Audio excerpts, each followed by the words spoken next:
Cumprimento meus irmãos com a graça e a paz de nosso Senhor e Salvador Jesus Cristo. Que Deus te abençoe e que Jesus, o Senhor, te faça feliz.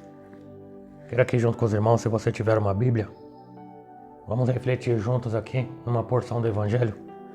Se encontra em Marcos, capítulo 9, a partir do versículo 14, que diz assim: E quando aproximou-se dos discípulos, viu ao redor deles uma grande multidão e alguns escribas que disputavam com eles.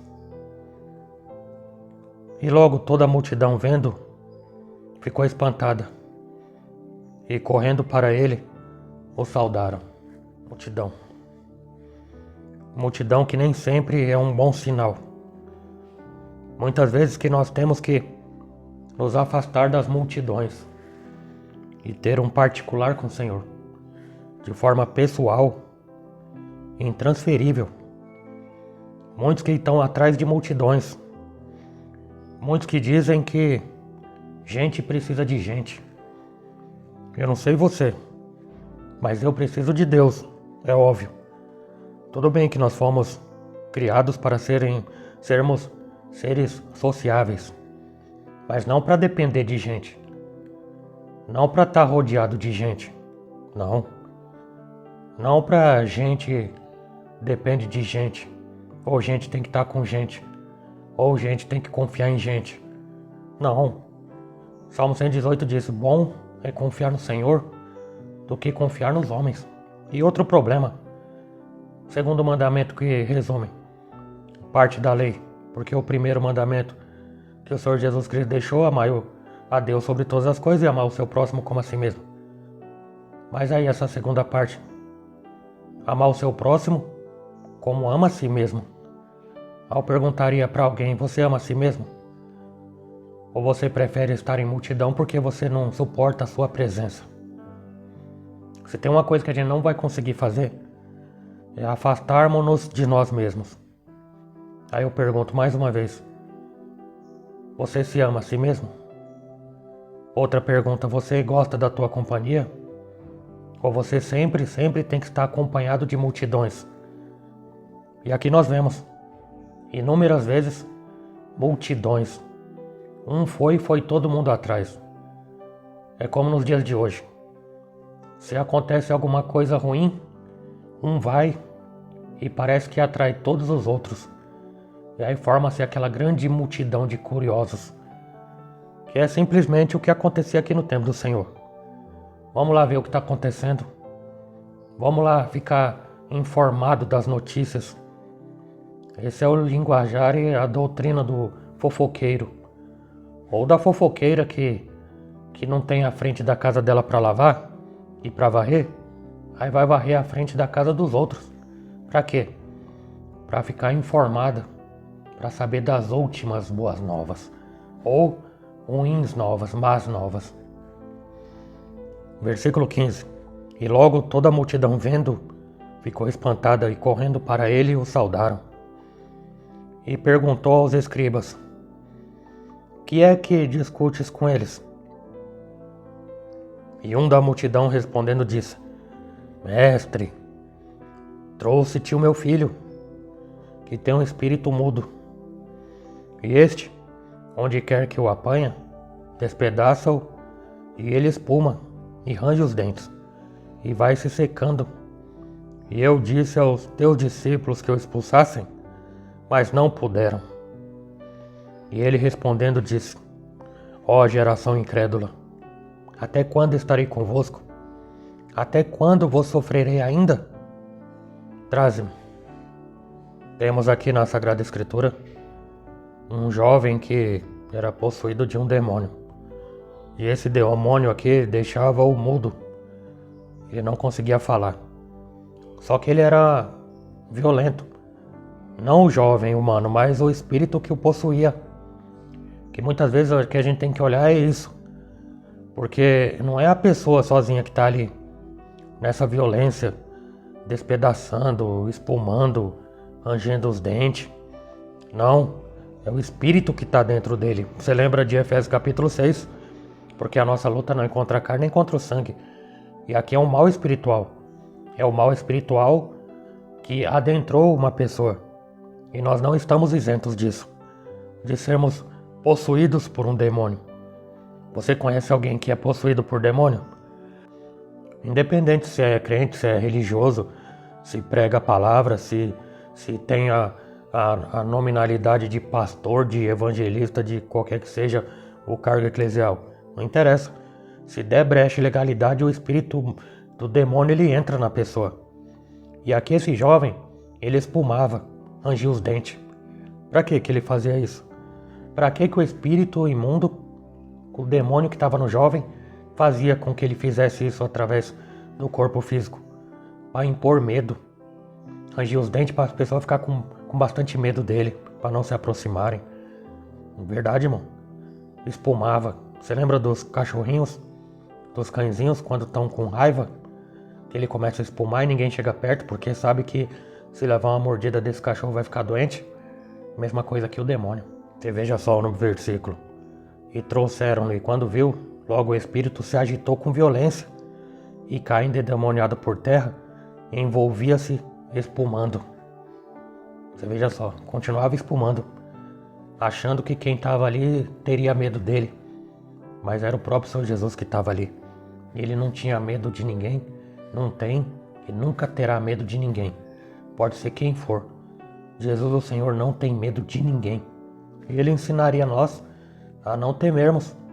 Quantas vezes na palavra de Deus está não temais, não tenha medo? Inúmeras vezes está escrito, não tenha medo. Porque o próprio Jó deixou lá, quando ele disse, que está escrito no livro de Jó, que aquilo que ele temia, lhe sobreveio.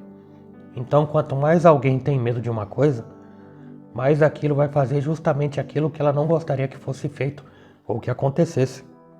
Só que aqui o Senhor Jesus Cristo ele dá uma dura, ele repreende os seus discípulos. Até quando? Até quando, geração incrédula? E aqui nós vemos um problema. Incredulidade é a falta de crer, é a falta de acreditar, é a falta de fé. Sem fé, sem autoridade. E sem autoridade, nada de expulsar demônio. Talvez essa seja uma das respostas do porquê que não se mais trabalham com culto de libertação, onde ali é pregada a palavra da verdade e o demônio se manifesta. Porque muitos já não têm mais autoridade e não quer mexer com aqueles que eles acreditam mais do que acreditam em Deus. Porque se tem uma coisa ruim no nosso meio, são pessoas mais preocupadas com o diabo do que preocupadas em adorar a Deus. Pessoas que falam mais mal do diabo do que bem do Senhor Deus Pai Todo-Poderoso. Geração incrédula, até quando? Até quando estarei com vocês? Até quando vocês vão sofrer ainda? Até quando vocês não vão colocar em prática o que eu ensinei? Tanto tempo que eu estou convosco e vocês não aprenderam. Eu coloquei aí a prova para vocês. Qual que era a prova? Um jovem, um único jovem, endemoniado. Para vocês expulsarem, segundo a minha doutrina, que eu ensinei para vocês. E vocês já não são mais ignorantes acerca da informação. Que não pode ser apenas informação, mas tem que ser uma prática na tua vida. E eu coloquei vocês à prova. Mas vocês foram reprovados. Pelo menos nesse momento. Vocês foram reprovados. Traz ele aqui, vai. Versículo 21, e perguntou ao pai dele: quanto tempo que está acontecendo isso? E ele disse: desde a infância que ele é assim. E muitas vezes o tem lançado no fogo e na água para o destruir. Mas se tu pode fazer alguma coisa, tem compaixão de nós e ajuda-nos. Olha aqui uma oração sincera. Este homem aqui, este pai aqui, não era um discípulo, mas ele teve aqui fé. Fé de recorrer a quem podia solucionar o problema dele. Ele não foi perguntar para as gentes.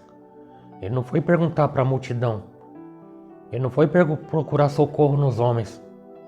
Ele foi procurar socorro na pessoa certa, na pessoa de Jesus Cristo, nosso Senhor. E aqui está uma oração biblicamente correta. A fé correta. Porque a fé não pode ser em qualquer coisa. A fé não pode ser em qualquer um.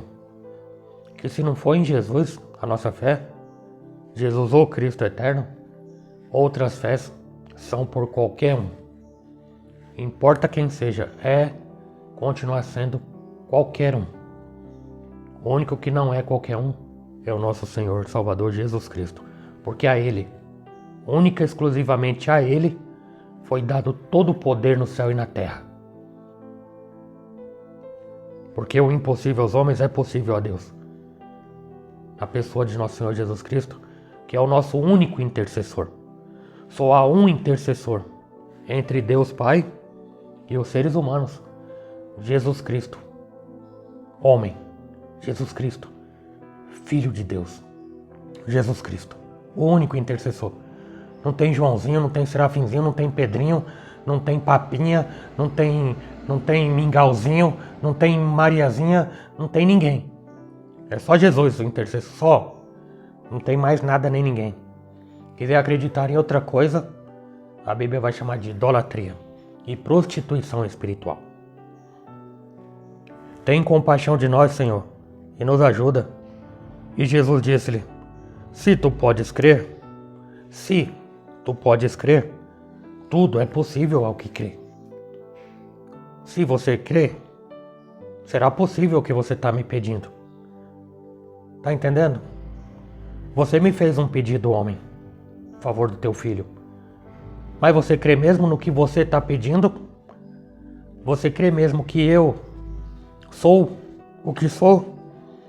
Você crê que em mim habita todo o poder? Você crê mesmo que eu posso fazer um milagre na vida do teu filho? Que desde a infância ele já é assim? E por que você acha que ele seria curado logo agora? Se passaram-se tanto tempo. Um jovem, eu imagino um adolescente de 15, 16 anos, mais ou menos. Você crê que isso pode acontecer?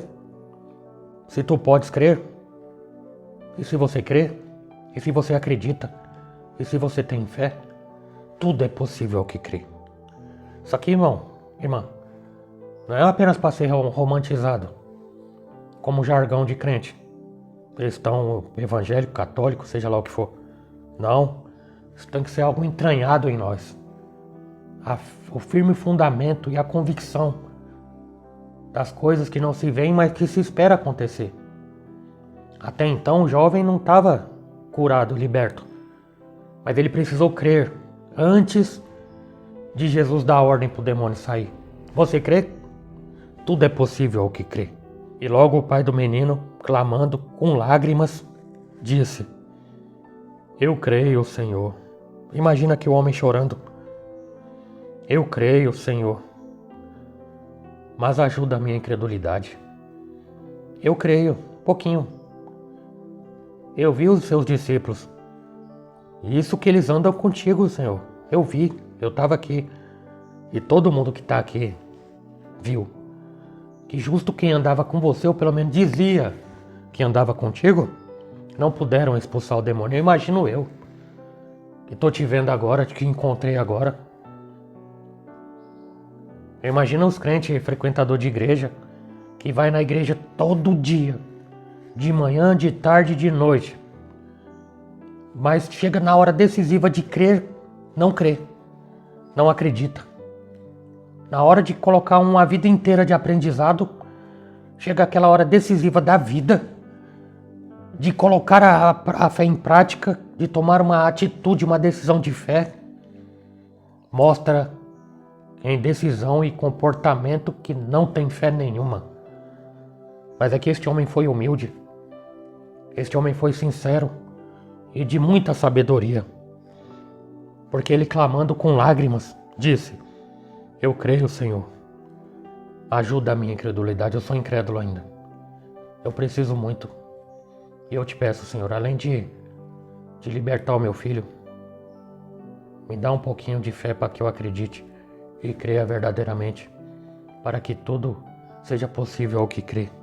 E Jesus, vendo que a multidão concorria, repreendeu o espírito imundo, dizendo-lhe: espírito mudo e surdo, Eu te ordeno. Eu tô mandando. Sai dele. E não entre mais nele. Olha que autoridade, irmão. Autoridade que o Senhor dá a nós pela fé. Pelo nós crermos. Pelo nós aprendermos. Pelo nós buscarmos a face do Senhor.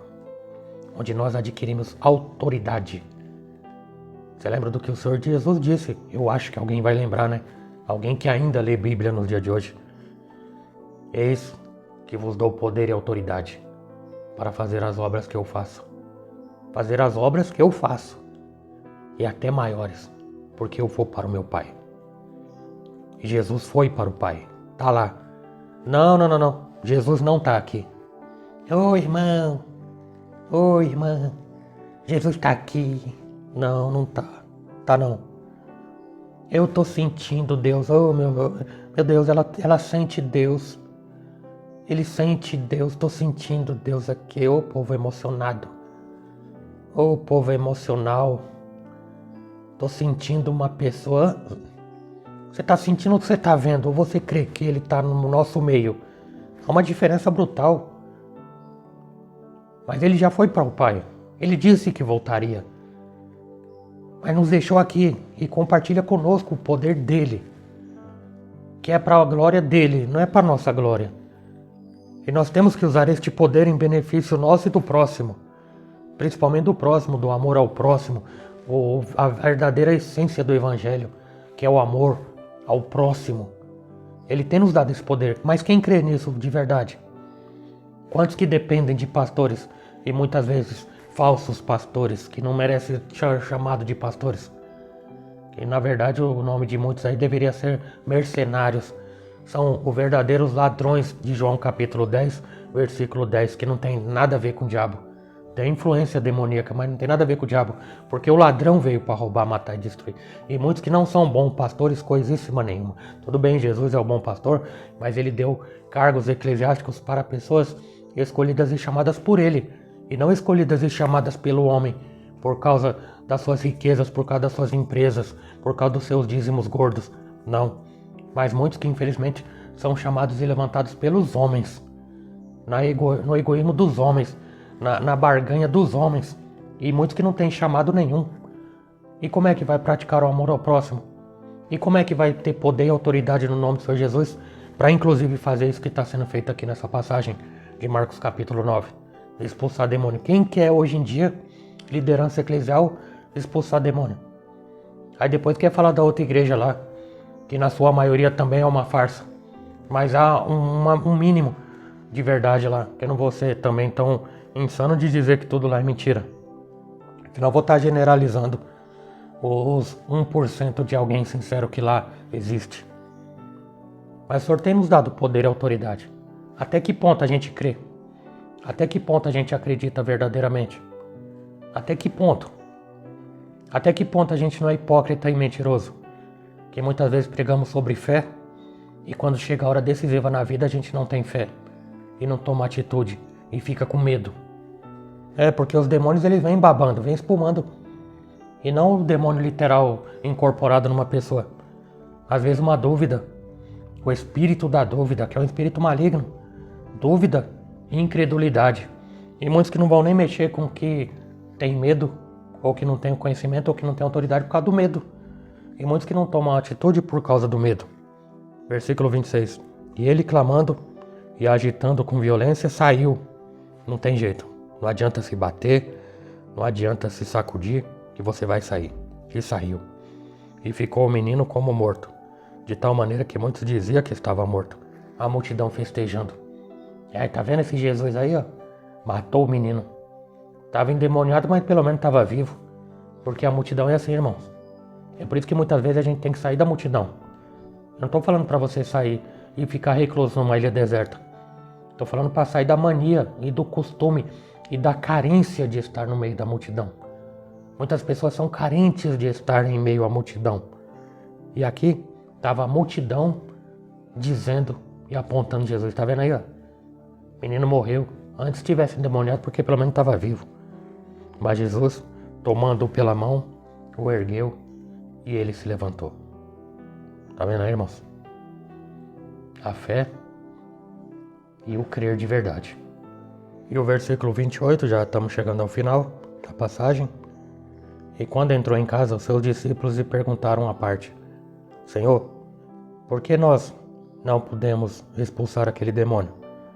E ele lhes disse: esta casta não pode sair com coisa alguma, senão com oração e jejum. Tá aqui, irmãos. A incredulidade, a falta de fé e a falta de autoridade. Eu tenho que dizer, irmãos, que o jejum não é para Deus. O jejum é para quem faz o jejum. O jejum é para mim e o jejum é para você, ou pelo menos deveria ser. Deus não precisa orar, não. Mas nós precisamos orar a Ele, pedindo, clamando. Não apenas bens materiais, mas quem tem feito a oração que agrada a Deus? Quem tem orado a oração que agrada a Deus conforme Salomão orou, pedindo sabedoria e discernimento? Quem?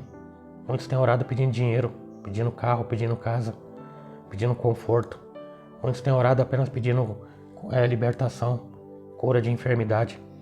Mas quanto tem orado pedindo pelos dons do Espírito Santo para ajudar o seu próximo? E os discípulos ainda perguntaram por que não conseguiram expulsar. Eles deveriam saber.